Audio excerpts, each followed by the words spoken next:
Hello, my name's Chelsea. You can find me as Cowboy Chels on TikTok and Instagram. I love talking about beauty and books in a way that is intentional. I try not to dive into over consumerism. It's such a cozy night tonight. I really wanted to come on here and talk about books. I read a massive amount of books in 2022. Unfortunately, most of those ended up being horrific.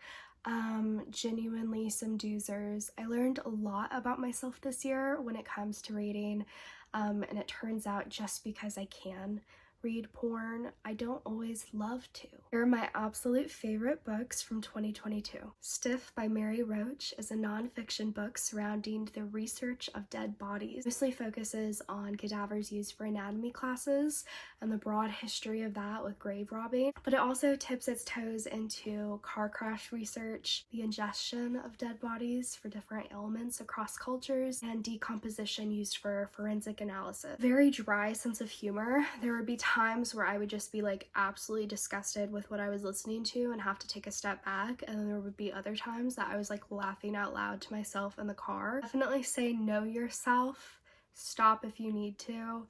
It is gross. I loved it, and it's definitely going to stick with me for a very long time. Groupies by Priscus is all set in the 70s. After her mother's death, Fawn chases after her friend Josie, her childhood best friend. Josie has started dating the lead singer of this band that they were so obsessed with, really immersed herself in this groupie culture, and she's so excited to share it with Fawn. You too watched Almost Famous and really absorbed it fundamentally at a young age, I would recommend this book. There's so much of it that is so deeply entangled and affected within female friendship. I also was in LA for a modeling job when I started reading this, and it was very immersive. I don't want to give you spoilers, and I don't want to deter you from reading it, but by the end, I hated one of those bitches so bad, hated her, and I was so sick and tired of her being happy. Everyone in this room will someday be dead by Emily Austen. I have the absolute pleasure of being mutuals with Emily Austen on both TikTok and Instagram, and I don't think her and I have ever fully discussed this, because it's embarrassing. It's embarrassing to be a fan. Book is just absolutely incredible. Gilda is an anxious lesbian who is so preoccupied with others' feelings that it causes her to become a nuisance herself. She struggles with these bouts of depression where she's unemployed, and she kind of falls into this job as a receptionist at a Catholic church. She is not Catholic. To avoid conflict and the discomfort of others, she pretends to be devout and straight. And while she's there at this job, she starts to embed herself in the death of her predecessor, the person that worked there before her. I don't want to be intense, but by people and by me understanding that Gilda is a good person and that she does these things for good reasons and good intentions, it made me be nicer to myself. Moving on, I think you should read it. Moving on. This book is complicated.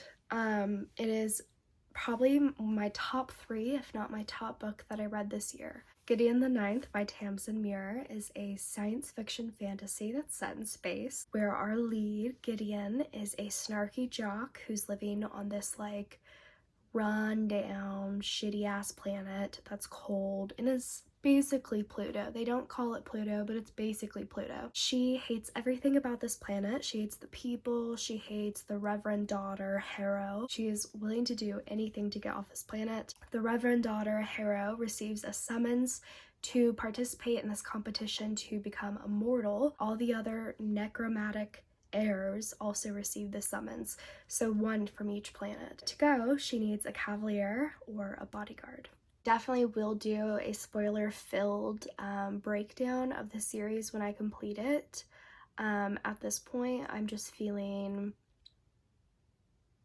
pretty fucked up about it, honestly. Nettle and Bone by Kingfisher. Mara, princess to her small kingdom, has lived an outcasted life from her family and society at a convent for over half of her life. I found it really interesting. This is like one of the very few fantasy stories that I've read that is a coming of age set in your 30s. Her eldest sister was married off to the prince of a warring kingdom, and she died suddenly and violently. Her next sister took her place, and she has been pregnant ever since she married him. When she isn't struggling to carry an heir to term, she is being beaten by her husband. Mara realizes that no one is going to rescue them. She goes off on the journey to murder the prince and save her sister. My favorite thing about this book was how utterly creepy it was. It was just so gothic and grimy, deliciously so, and it really started that way too. It was just a joy to read or listen to, so I really recommend it if you want something kind of spooky but not necessarily haunted. If you do want something haunted, I recommend The Dead in the Dark by Courtney Gould. Logan's two dads are the famous hosts of a ghost hunting TV show. Their family drama leads them to this small-ass town called Snakebite, where they're there for research purposes. Logan realizes that kids in the town are going missing, and the townspeople are blaming her dad. He teams up with the first kid who went missing's girlfriend, and together they unravel the secrets of the town and the secrets of her family. This is a debut novel, and I can't tell you how excited I am to see what else Courtney Gould comes out with. So many turns of phrase that were just like utterly beautiful, and it did make me cry. I'm not too much of a book crier. By the end, even I felt like I had a dad. Finally, our last book, The Poppy War by R.F. Kuang. This is a grimdark military fantasy centered on orphaned Rin. Rin busts her ass to get into this military academy, which is so incredibly elite and classist. She proves over and over again that she's willing to do whatever needs to be done for the greater good. Something I really love and appreciate in a novel. I would consider myself like a person with a moral compass, you know, like not too strong, not too loose, just a run-of-the-mill moral compass. I don't want to read a book about me. I want to read a book about someone who is willing to do absolutely anything. And she is, and she has. I've told you about the best of the best. There were lots of mid-range books, like the entire ACOTAR series. There was also a lot of really bad books. So you can look forward to that in like 2 days. If you're interested in books and beauty and fashion and intentional slow living, then I would love to have you as a follower. I hope you guys have a good night. I love you all. You're beautiful. And never forget that everyone is a princess.